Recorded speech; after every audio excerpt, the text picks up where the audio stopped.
이번엔 글로벌 특파원 리포트 시간입니다. 미국 현지의 생생한 분위기 나수지 특파원과 알아보겠습니다.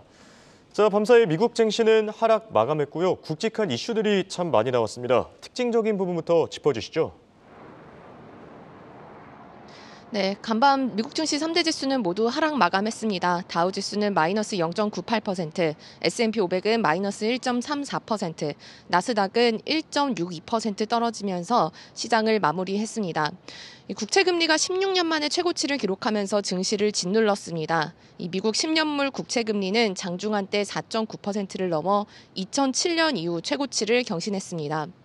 최근 발표된 미국의 여러 경제 데이터들이 여전히 미국 경제가 튼튼하다는 점을 뒷받침해줬기 때문입니다. 최근 발표된 9월 고용보고서, 소비자 물가와 생산자 물가, 그리고 소매 판매 데이터가 모두 예상치를 크게 웃돌면서 미국 경제는 예상보다 강하다라는 점을 보여줬습니다.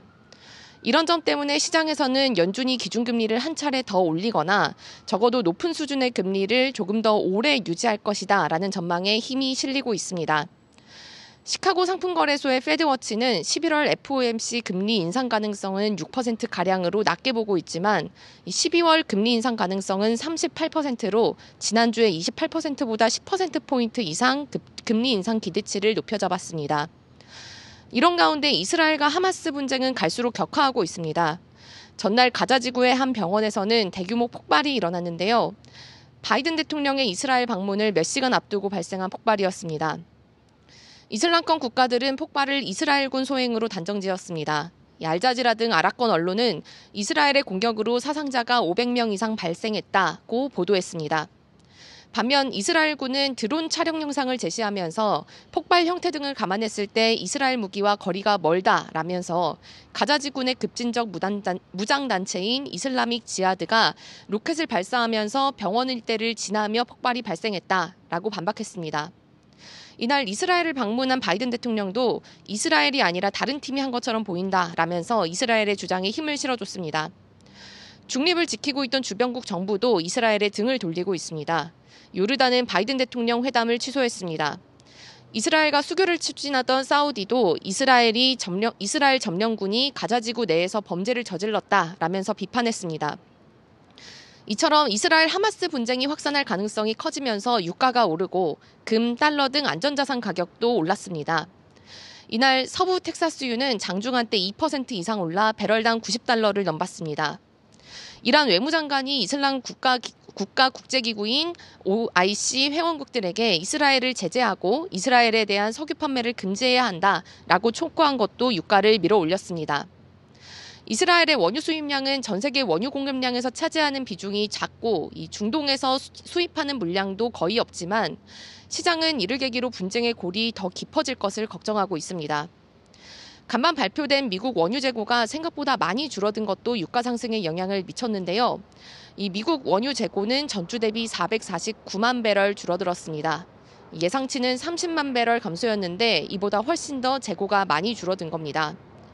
안전자산인 금은 장중 한때 1.4% 이상 올랐고 달러 인덱스도 0.26% 오른 106.53에 거래됐습니다.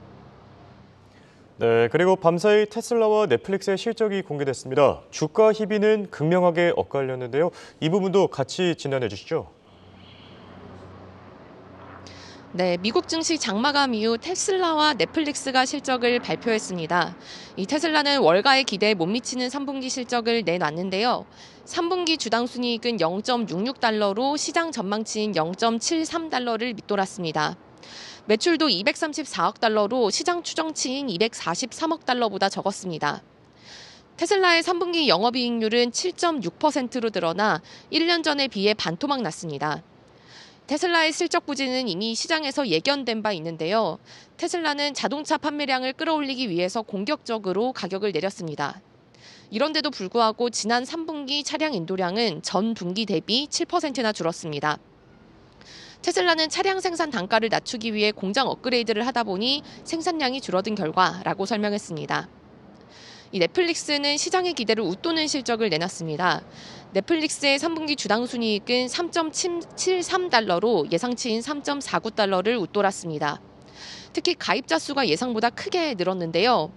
3분기 넷플릭스의 신규 가입자 수는 876만 명으로 집계됐는데 이게 월가 예상치인 549만 명을 크게 웃도는 겁니다. 이 넷플릭스는 저가형 구독 모델인 광고 멤버십 가입자가 전분기 대비 70%가량 늘어난 결과라고 설명했습니다. 시간의 거래에서 넷플릭스 주가는 12%가량 오르고 있습니다.